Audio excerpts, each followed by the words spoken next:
আমরা problem settle করা জানি না, মানে প্রবলেম সলভ কেমনে করে। কিছু প্রবলেম একটা মুস্কি হাসি দিয়ে সলভ হয়ে যায়। কিছু প্রবলেম আমার নবী যে বলেছেন, তোমরা একজন আরেকজনের সাথে দেখা হলে মুস্কি হাসি দিও। মুস্কি হাসি দেওয়া সদকা করা এক কথা, সদকার চেয়ে সওয়াব বেশি হয়। আগে বুঝতাম না কেন বলেছেন আমার নবী, এখন বুঝি। আপনার মুস্কি হাসি আরেকজনকে রিল্যাক্স করে ফেলে। কি করে ফেলে? রিল্যাক্স। আপনি যে মানুষ যখন রিল্যাক্স হয়, মানুষের হার্ট থেকে প্রেসার সরে যায়। মানুষের হার্ট থেকে যখন প্রেসার সরে যায়, মানুষের প্রেসার, মানুষের হার্ট ডিজিজ, মানুষের ডায়াবেটিস সবকিছু কন্ট্রোল এবং একটা ভারসাম্যপূর্ণ অবস্থায় থাকে।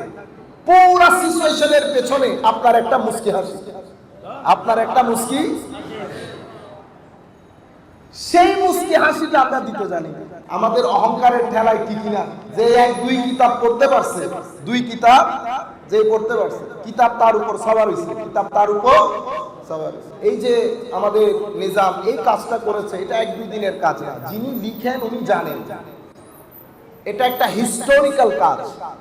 এটা লাখ অনুবাদের উপর ভারী হবে, লাখ অনুবাদের উপর ভারী হবে। সবচেয়ে বড় বিষয় ইমাম আলা হযরত ফাজিল বেরলভী রাদিয়াল্লাহু তাআলা আনহুর কিতাবের অনুবাদ। এবং এটা তো নিঃসন্দেহে আমরা বলতে পারি যে একটা দারুণ এবং আমার নবীর দরবারে মাকবুল, গ্রহণ হয়েছে এমন একটা কোরআনে পাকের ব্যাখ্যা বা কোরআনে পাকের অনুবাদ। আপনারা দয়া করে কিতাবগুলো বাসায় না পড়েন, অন্তত সাজিয়ে রাখেন, অন্তত সাজিয়ে রাখেন। আমাদের এখানে কিতাবপত্র কেন লেখা হয় না? কারণ আমরা এখনো পাঠক তৈরি করতে পারি না। পাঠক তৈরি করতে পারি না। কোরআনের অনুবাদের এই অবস্থা, আর আমাদের কিতাবের অবস্থা কি হবে? আমাদের অভিজ্ঞতা ভালো না। আপনাদের কাছে বিনয়ের সাথে অনুরোধ করব, আমি জিজ্ঞেস করতেছিলাম যে এই কিতাবে সংস্করণ পাবলিকেশন কয়বার হয়েছে? উনি বলছেন দুইবার। অথচ এটা যদি অন্য ঘরানার হতো মিনিমাম 20 বার এটা সংস্করণ হতো, পাবলিকেশন। কিন্তু আমরা দুর্ভাগা জাতি, আমাদের প্ল্যাটফর্ম আমরা দুর্ভাগা।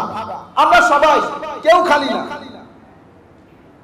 আমরা কেউ এই রোগ থেকে মুক্ত না।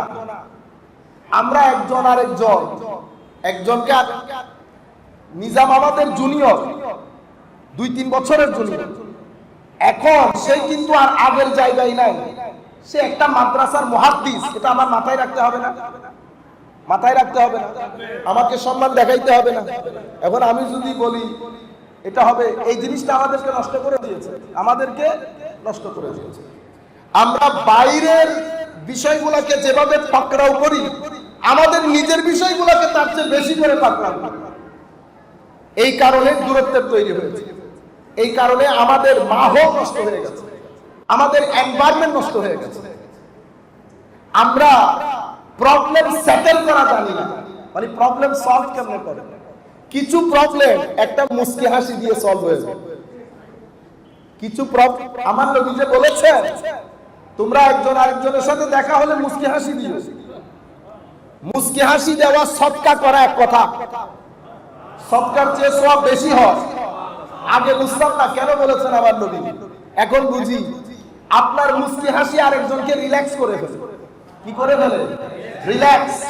আপনি যে মানুষ যখন রিল্যাক্স হয়, মানুষের হার্ট থেকে প্রেসার সরে যায়। মানুষের হার্ট থেকে যখন প্রেসার সরে যায়, মানুষের প্রেসার, মানুষের হার্ট ডিজিজ, মানুষের ডায়াবেটিস সবকিছু কন্ট্রোল এবং একটা ভারসাম্যপূর্ণ অবস্থায় থাকে। পুরো সিচুয়েশনের পেছনে আপনার একটা মুস্কি হাসি, আপনার একটা মুস্কি। সেই মুস্কি হাসিটা আমরা দিতে জানি। অথচ অনেক প্রবলেম একটা মুস্কি হাসির মাধ্যমে শেষ হয়ে যায়।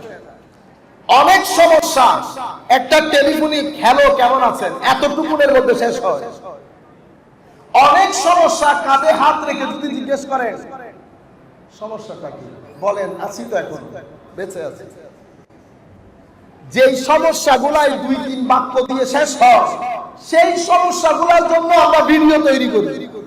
কি তৈরি করি? ভিডিও। সেই কারণে আমাদের এত বড় একটা, সে যদি আমি তাকে বলতেছি আজকের পর থেকে সে যদি কাজ নাও করে এবং এই অবস্থায় দুনিয়া থেকে চলে যায়, সে বেঁচে থাকবে। এটা একটা হিস্টোরিক্যাল কাজ, এটা সবাই করতে পারে না, তকদির লাগে। কি লাগে? আমি পারছি, তকদির লাগে। কিছু কাজ এমন, কিছু লেখক আছে 50 বই লেখে, কিছু লেখক একটা কিতাব লেখে। আমি আমার একজন শ্রদ্ধাভাজন শিক্ষককে দেখেছি আরেকজন শিক্ষকের হাত চুমা দিতে, যাকে দিচ্ছে উনি অনেক ছোট, তো উনি লাফ দিয়ে উঠে গেছে, হুজুর আমি তো কিছুই না, আপনি এত বড় রাইটার। আমি যদি 50টা না লিখে তোর মতো একটা লিখতে পারতাম, নিজেকে সৌভাগ্যবান মনে করতাম। শিক্ষক ছাত্রকে বলতেছে, কিন্তু ওই কালচার আমাদের এখানে নাই। আমাদের এখানে তো 10 বছরের ছোট হইলো এমনি চাপটাই মারি, বুঝছেন না? আমাদের এখানে তো বড় বড় শিক্ষক, বড় বড় শিক্ষক, ছাত্রকে একটা টেলিফোন দিতে হয়ে যায়, ছাত্র কদমে উপস্থিত হয়, সেই শিক্ষক বড় মজলিসের মধ্যে হুমকি মারে ছাত্র। সেই কারণে কোরআন আমাদের এখানে এতগুলা মজলিসের মধ্যে 3 জনে কিনছেন, এই কারণে। এগুলা সব প্রেক্ষাপট, এগুলা আমরা সৃষ্টি করেছি, আমরা তৈরি করেছি। এখন আমরা কি চাই? আমরা পরিবর্তন চাই, আমরা পরিবর্তন চাই। আমরা ঘৃণার চাষাবাদ আর চাই না, আমরা মুস্তাহাবকে মুস্তাহাবের জায়গায় দেখতে চাই, ফরজকে ফরজের জায়গায় দেখতে চাই, ফরজকে মুস্তাহাব, মুস্তাহাবকে ফরজের জায়গায় আমরা আর দেখতে চাই না।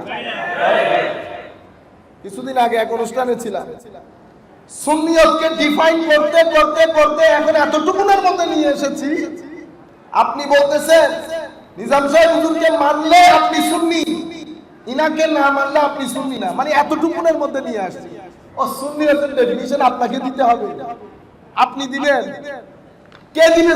যারা দেওয়া তারা তো দিয়ে চলে গেছে, যারা দিয়ে চলে গেছে। আফসোসের বিষয় হচ্ছে কি জানেন, আমাদের যারা ইমাম তাদেরকে জাতির সামনে পরিচয় করাইতে পারিনি। তারা চিনে না আশারীকে, ইমাম মাতুরিদিকে। আমি বলছি না বড় বড় এই ইমামদের কিতাব পড়েন, কিন্তু কিছু মানুষের নাম আপনাকে জানতে হবে। আপনি জানেন না বুখারী, জানেন না মুসলিম, শুনেছেন তো, কিন্তু ইমাম আশারী মাতুরিদি আমরা জানাই নাই, জানি। আমরা 100 বছর থেকে পিছনে যেতেই চাই, আমরা জাতিকে দেখাতে ব্যর্থ হয়েছি। প্রত্যেক শতাব্দীতে যুগের বড় বড় ইমাম সব আমাদের স্টেজে। সে আপনি যদি আশারী বেলদের বলেন, আপনি যদি ইমাম আশারী বেলদের বলেন, আশারী হোক, আবুল হাসান বাহেলি হোক, বাকিলানি হোক, ফৌরক হোক, আসফারাইনি হোক, জুয়াইনি হোক, গাজালি হোক, রাজি হোক, সব আমাদের প্ল্যাটফর্ম। আপনি যদি মাতুরিদি বেলদের মধ্যে আসেন, মাতুরিদি হোক, সমরকন্দি হোক, বজদলি হোক, এবং ইমাম নসফি হোক, দ্বিতীয় নসফি হোক, তাফসিরাতুল আদিল্লাহ নসফি হোক, আকাইদে নসফি হোক, ইমাম তাফতাজানি হোক, সব আমাদের বেলতে, সব ইসালে সওয়াব করা ইমাম। কি সওয়াব করা? ইসালে সওয়াব করা ইমাম। আমি আর তাদের উপরে যাই নাই, কিন্তু আমরা অন্তত মাসকানের গুলাকে বাদ দিলে ইমাম তাহাবীকে চিনানোর দরকার ছিল, ইমাম আশারী মাতুরিদি বাকিল্লানিকে চিনানোর দরকার ছিল। উম্মতে মুসলিমা আইম্মায়ে কেরামের মধ্যে 1400-1500 বছরের তারিখের মধ্যে 50 জন স্কলার যদি দাঁড় করান, এই সমস্ত আইম্মায়ে কেরাম প্রথম কাতারে থাকবে। জাতিকে পরিচয় করাই, জাতিকে পরিচয় করাই। আমরা আহলুস সুন্নাহ ওয়াল জামাত 100 বছরের, 150 বছরের। এটা তো আহলুস সুন্নাহ ওয়াল জামাতের উপর প্রথম কিতাব আমার ইমামে আজম লেখেন। ইমামে আজম কি গত শতাব্দী, তার আগের শতাব্দী? ইমামে আজম তাবেঈ, বুঝতে পেরেছেন তো? উনি কিতাব লিখেছেন আহলুস সুন্নাতের উপর, আর আহলুস সুন্নাত শব্দ ব্যবহার করতেছে উনার ছাত্র, উনার ইমাম তাহাবী কিতাবের মধ্যেই আহলুস সুন্নাতে ওয়াল জামাত শব্দ উল্লেখ করছে, আজকের মতো। কিন্তু আমরা এই কথাগুলো বলতে পারি না। এখন তো আমরা এখন মায়ের কোলে বসে এখানে কথা বলতেছি, মায়ের কোলে। আপনি এখান থেকে আমরা যখন নর্থ বেঙ্গলের দিকে যাই, আপনি জিজ্ঞেস করেন, ওনার এক্সপিরিয়েন্স আছে। নর্থ বেঙ্গল বলে, বাংলাদেশে নানা আছে, কার আছে। আপনি এখন আহলুস সুন্নাহ ওয়াল জামাত, সুন্নি, কিয়াম, মিলাদ, তাসাব্বুফ, ওলি, মাজার এগুলা বলতে ভয় করে। এগুলা বলতে, এগুলা তো বাংলাদেশে। আমরা যখন বাইরে যাই, ধরেন বাইরের বক্তব্যের মধ্যে এটা কি আয়োজকেরা সুন্নি, আয়োজকের মধ্যে আবার 2-4-5 জন কি থাকে, বক্র থাকে। মাহফিলে যখন আপনি কথা বলতেছেন 80 to 85% লোক কি হয়, এই ঘরানা, ওই ঘরানা, ওই ঘরানা, এই ঘরানা। আপনার লোক কয়জন? 15 to 20%। আমরা যখন বক্তব্যের মধ্যে দাঁড়াচ্ছি, চোখগুলা দেখলে ভয় করে উঠে, মনে হয় যেন উঠে মারা শুরু করে, উঠে মারা শুরু করে। এইরকম মজলিসের মধ্যে বাহিরের কথা বলতেছি। আমাদের এখানে যেগুলা দেখেন কাদা চুরাচুরি, এখান থেকে সেখানে যায় এই কাদা। আপনারা বুঝতে পারতেছেন? মানে এখান থেকে টেলিফোন করে ওই জায়গার মধ্যে এই ভাইরাসগুলা ঢুকানো হয়। কিসের জন্য? আপনার ছুটি চেপে ধরার জন্য।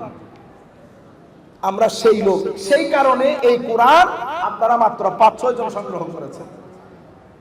এই হচ্ছে আমাদের ব্যাকগ্রাউন্ড, আমাদের কনটেক্সট। এটা অনেক অ্যালার্মিং, এটা অনেক অ্যালার্মিং। আল্লাহ রাব্বুল আলামিন আমাদের হামিয়ে নাসির।